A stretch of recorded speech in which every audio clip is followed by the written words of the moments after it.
بسم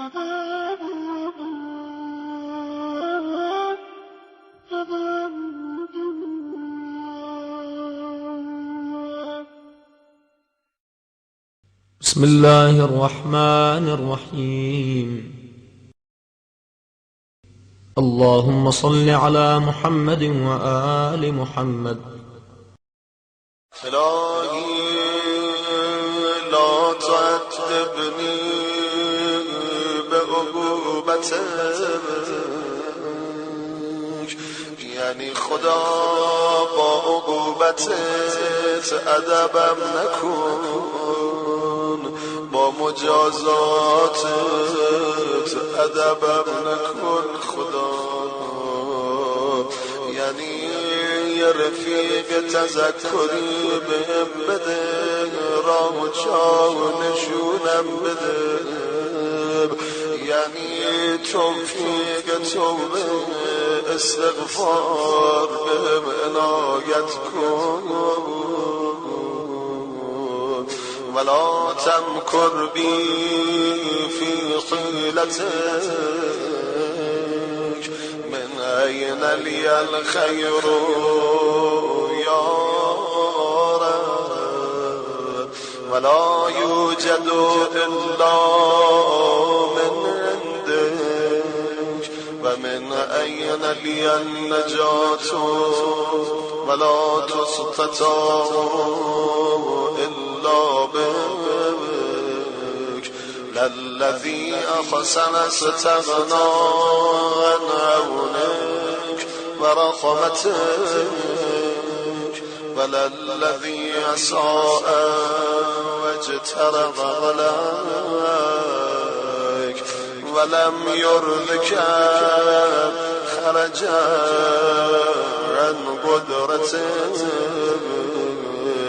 يا رب يا رب يا رب يا رب يا رب يا رب يا رب، بك غرفتك وأنت دللتني عليك ودعوتني إليك، ولولا أنت لم أدر ما أنت. الحمد لله الذي أدعوه فيجيبني، وإن كنت بطيئا حين يدعوني. والحمد لله الذي أسأل فيؤتيني، وإن كنت بخيلا حين يستغرضني. والحمد لله الذي أنادي كلما شئت لحاجتي وأخلو به حيث شئت لسري بغير شفيع فيقضي لي حاجتي. الحمد لله الذي لا أدعو غيره ولا دعوت غيره، لم يستجب لي دعائي. والحمد لله الذي لا أرجو غيره، لو رجوت غيره لا خلف رجائي. والحمد لله الذي وكلني إليه فأكرمني، ولم يكلني إلى الناس فيهينوني. شکر خدایی رو که بهش توکل میکنم، اکرامم میکنه، دست نوازش به سرم میکشه. و و به مردم تکیه نمی کند، به غیر او امیدوار نمیشم که اگر تکیه کنم خارم میکنه. والحمد لله الذي تحبب إلي وهو غني غني. والحمد لله الذي يخلقني حتى كأني لا ذنب لي. شکر خدایی رو که تحملم میکنه، با من با علم و بردباریش معامله میکنه.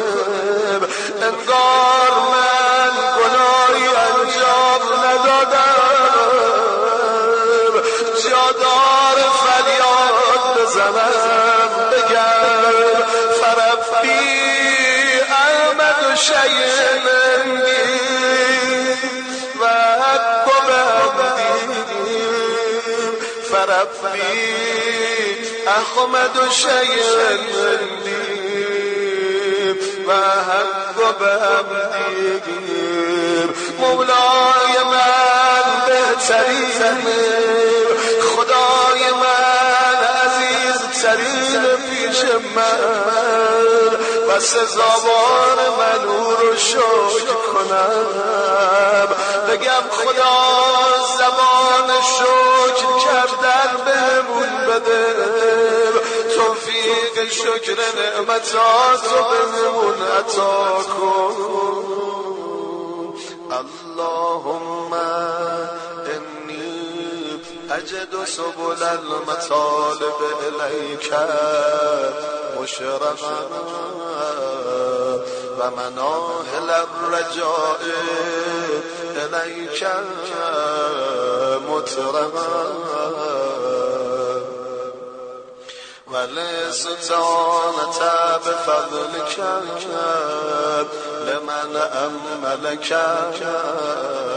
مباخا وأبواب الدعاء إليك للصارخين مفتوحا وأعلم أنك للراجي بموضع إجابة وللملوفين